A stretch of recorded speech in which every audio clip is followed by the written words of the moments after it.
কখনো অর্থ সম্পদের জন্য বদদোয়া করবেন না, কখনো বলবেন না ঝামেলায় পড়ে টাকা পয়সা থাকার চেয়ে না থাকাই ভালো, এইটা বলবেন না।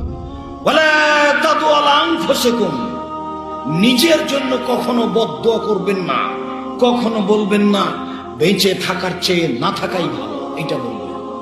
ওয়ালা তাদু আলা আওলাদিকুম, কখনো ছেলে মেয়ের জন্য বদদোয়া করবেন না ভুলেও।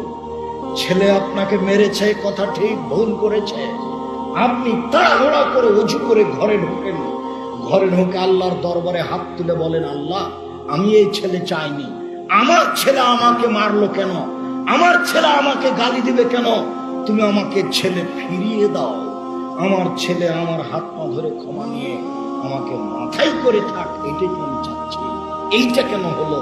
আপনি ছেলের জন্য এই কথা না বলে কেন আপনি বললেন তুই আমাকে মারলি, তোকে তেজপুত্র করলাম, তোকে জমি দিব না, তোকে এই দিব না, তোকে বাড়িতে উঠতে দিব না, কিছুই না, আপনি মরলে সব জমি হাত ধরে। এই তেজপুত্র এইসব কথার কোনো দাম